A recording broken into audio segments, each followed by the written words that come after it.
السلام علیکم viewers, journey of novels کے پلیٹ فارم پہ آپ کو خوش آمدید۔ ہم پڑھ رہے تھے طاہر جاوید مغل صاحب کا ناول سلگتی چنگاریاں۔ آج ہم اس ناول کی آخری قسط پڑھیں گے۔ شروع کرتے ہیں آج کی قسط۔ بادشاہ سائیں کی نجی جیل کے اندر ابدال زندوں میں تھا نہ مردوں میں۔ وہ جانتا تھا کہ اب مر کر ہی یہاں سے نکل سکے گا، لیکن وہ کب مرے گا؟ کب مرے گا؟ یہی سوال ہتھوڑے کی طرح اس کے ذہن پر برستا رہتا تھا۔ اسے بادشاہ سائیں کے اس عقوبت خانے میں زندگی اور موت کے درمیان لٹکے اب 2 مہینے ہونے کو آئے تھے۔ ڈنڈوں کی ضربوں سے اس کے پاؤں سوج کر کپا ہو چکے تھے، زخموں سے خون رستا رہتا تھا اور اس کے ننگے جسم پر مکھیاں بنبناتی تھیں۔ اس کی ہڈیاں کھال کے نیچے نمایاں تر ہوتی چلی جا رہی تھیں۔ وہ اسے ہر روز زندہ کر کے ہر روز مارنا چاہتے تھے۔ ایذا دینے کے نئے نئے طریقے ان کے پاس موجود تھے۔ وہ اسے گھنٹوں الٹا لٹکائے رکھتے۔ اس کی بیشتر انگلیوں کے ناخن اکھاڑے جا چکے تھے۔ کسی وقت تو وہ ضبط کر جاتا تھا، مگر کسی وقت سب کچھ بس سے باہر ہو جاتا تھا۔ وہ اپنے سینے کی پوری قوت سے کربناک انداز میں چلاتا اور مچھلی کی طرح تڑپ جاتا۔ کبھی اسے زبردستی جگایا جاتا، کبھی زبردستی اس کے گلے میں انچاہی غذا ٹھونسی جاتی کہ ابکائیاں آنے لگتیں، کبھی بھوک کی مار ماری جاتی۔ ایک روز بادشاہ سائیں کا منجلا بھائی ارباب کھرل اس کے پاس آیا۔ وہ اکثر نشے میں دھت ہوتا تھا۔ اس نے ابدال کے عریاں جسم پر شرمناک تبصرے کیے۔ اتنے میں چھوٹا بھائی بھی آ گیا۔ اس نے ابدال کے پیٹ میں ٹھوکر مارتے ہوئے کہا، جس شوٹر حرامزادے سے تم نے ہمارے بھتیجے کو مروایا وہ تو ماں کا ہاتھ نہیں آیا۔ اس کے 2 چمچے پکڑے گئے تھے، آج وہ اپنے انجام کو پہنچ گئے۔ بندروں کے سامنے ڈانس کروایا ان کو۔ ارباب کھرل نے چھوٹے بھائی سے پوچھا، آہو وڈے بھائی، بندروں کے سامنے تو پھر تگنی کا ناچ ناچنا ہی پڑتا ہے نا؟ ابدال سمجھ گیا کہ وہ کیا کہنا چاہ رہا ہے۔ تو پھر پھینک دو نا مجھے بھی اپنے بندروں یا کتوں کے سامنے، میرا کام مکاؤ۔ کام تو تیرا اس وقت مکائیں گے جب تو مرنے کے لیے ہمارے پاؤں پر سر رگڑ رگڑ کر ہلکان ہوگا۔ حرام کے جنے، تو نے حویلی کے نکے سائیں کو قتل کیا ہے۔ کوئی چھوٹا جرم نہیں ہے تیرا، نہیں ہے کوئی چھوٹا جرم۔ بفر کر ارباب کھرل نے ابدال کو بے دریغ ٹھوکریں رسید کرنا شروع کر دیں۔ 2-3 ٹھوکریں اس کی ناک میں لگیں، مثانے پر زور پڑا۔ ویسے بھی اسے کافی دیر سے پیشاب کی حاجت ہو رہی تھی۔ اس کی برداشت سے باہر ہونے لگا۔ ارباب لگاتار گالیاں دینے اور ٹھوکریں رسید کرنے کے بعد توند مٹکاتا ہوا ایک طرف جا کھڑا ہوا اور ہانپنے لگا۔ اب ذوالفقار نے اس کے لمبے بال مٹھی میں جکڑ لیے۔ ابدال کراہا، مجھے پیشاب آ رہا ہے۔ اس کے ساتھ ہی اس نے بیت الخلاء کی طرف رینگنے کی کوشش کی۔ ارباب کھرل نے زہرہند لہجے میں کہا، اب تیرا ہم سے کیا چھپا ہوا ہے؟ پیشاب بھی یہیں کر، ہمارے سامنے کر پیشاب۔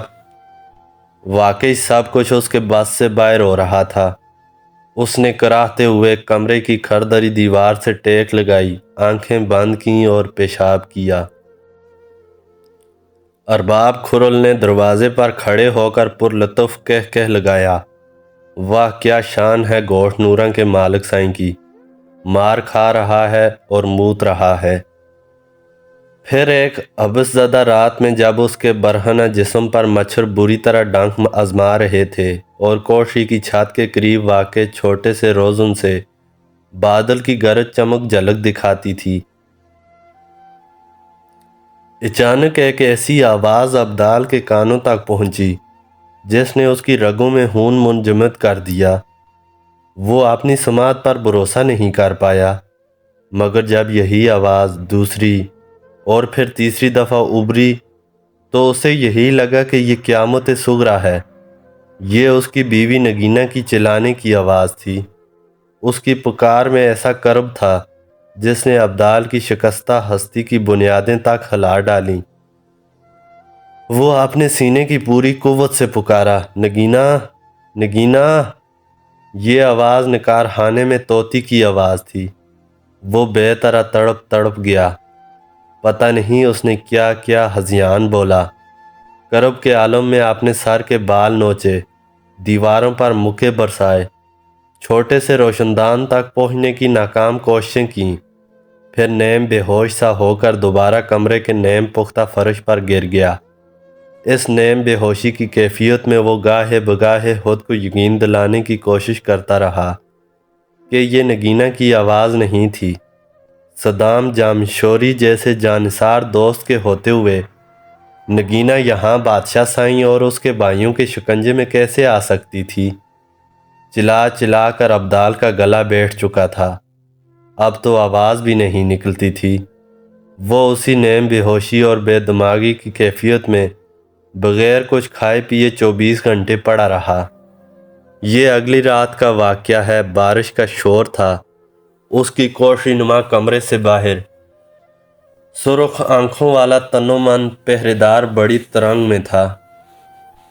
اس نے نشے کے سبب ہچکی لی اور ہاتھ لہرا کر رازدارانہ لہجے میں بولا، ایسی عورتوں کو کون سمجھائے؟ جان دینے سے چنگا ہوتا ہے کسی کے کام آ جاؤ۔ ماری گئی نا؟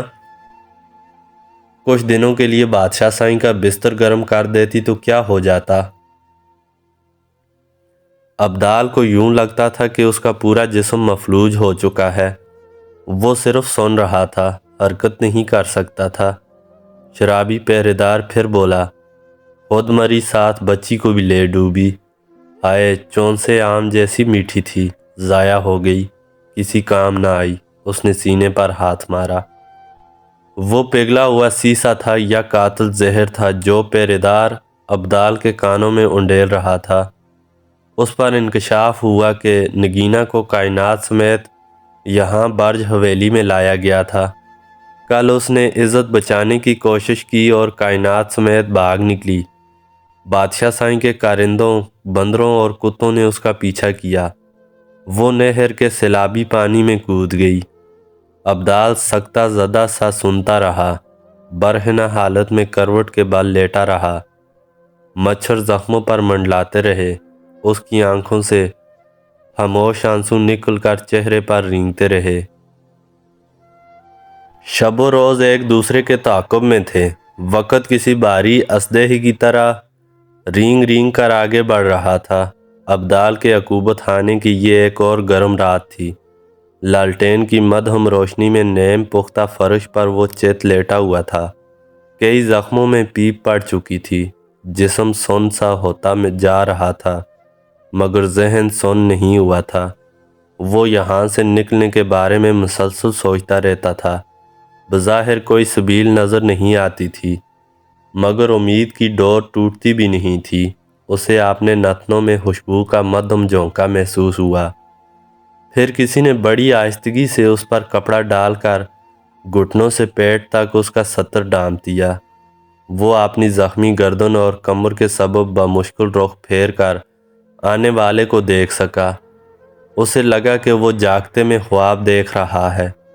وہ زرتاج تھی، من موہنی صورت اور بڑی بڑی سحرکار آنکھوں والی زرتاج۔ وہ آج بھی 6 سال پہلے کی طرح حسین اور دلکش تھی۔ وہی حسن اور وہی رہنائی جس نے پہلی نظر میں ابدال کو یوں گائل کیا تھا کہ وہ شب و روز ایک مسلسل تڑپ کے حوالے ہو گیا تھا۔ وہ یہاں کے بادشاہ سائیں کی 3 بیٹیوں میں سے چھوٹی اور سب سے لاڈلی تھی۔ لالٹین کی روشنی میں وہ یک ٹک زرتاج کو دیکھنے لگا۔ اس کے چہرے پر دنیا جہان کا کرب تھا اور غزالی آنکھوں میں آنسو لرز رہے تھے۔ چند ہی لمحوں میں ماضی کے ماہ و سال ایک فلم کی طرح ابدال کی نگاہوں کے سامنے سے گزر گئے۔ وہ کوئی 6 سال پہلے کی سردیاں تھیں۔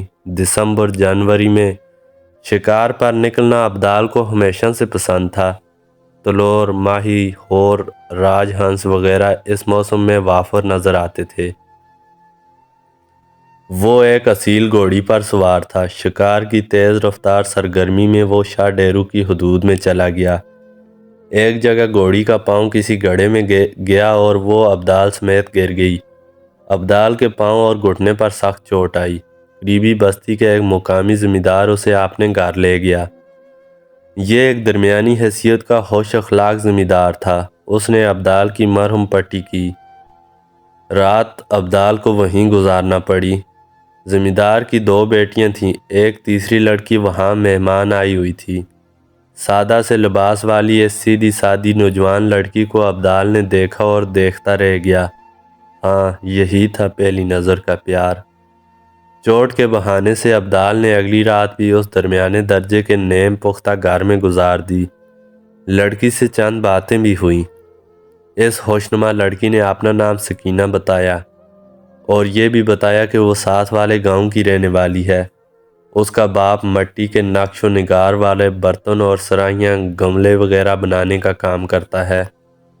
تنہائی کے چند لمحوں میں ابدال نے اسے یہ بتا کر حیران کر دیا کہ وہ نہر پار کی بستی گوٹھ نوراں کا چودھری ہے اور وہ اسے بہت اچھی لگی ہے۔ جواب میں سکینہ کے چہرے پر شفق کا جو رنگ لہرایا، اس سے پتہ چلا کہ اس کے تاثرات بھی ابدال کے بارے میں کچھ ایسے ہی ہیں۔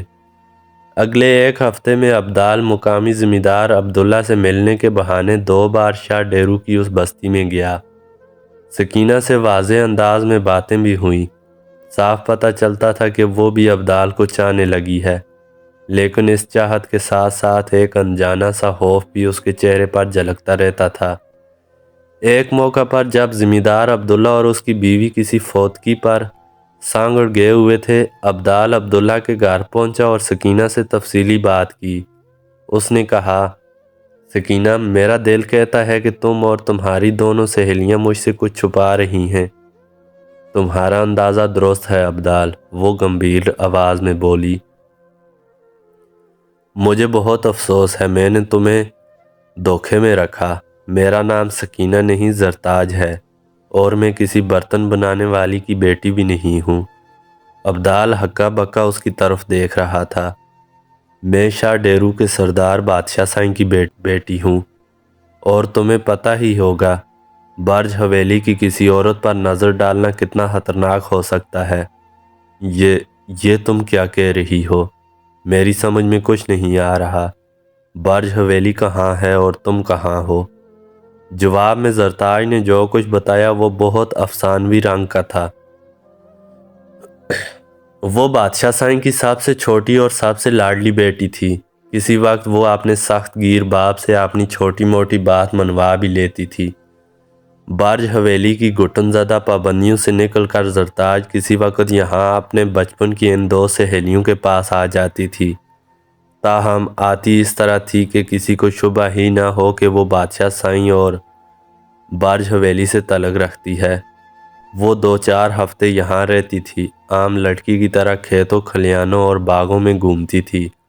اس کا سونا، جاگنا، کھانا پینا سب عام لوگوں کی طرح ہوتا تھا، اور اب یہ عام لڑکی ایک اتفاق کے سبب ایک خاص جذبے کا شکار ہو گئی تھی۔ ابدال کوئی بے حیثیت شخص تو نہیں تھا۔ کھیت کھلیان، گوٹھ کی چودراہٹ سب اس کے پاس موجود تھا۔ پھر بھی برج حویلی والوں کے مقابلے میں وہ کمتر تھا۔ زرتاج کو ابھی 1 ماہ اور یہاں اپنی سہیلیوں ندا اور آصفہ کے پاس رہنا تھا۔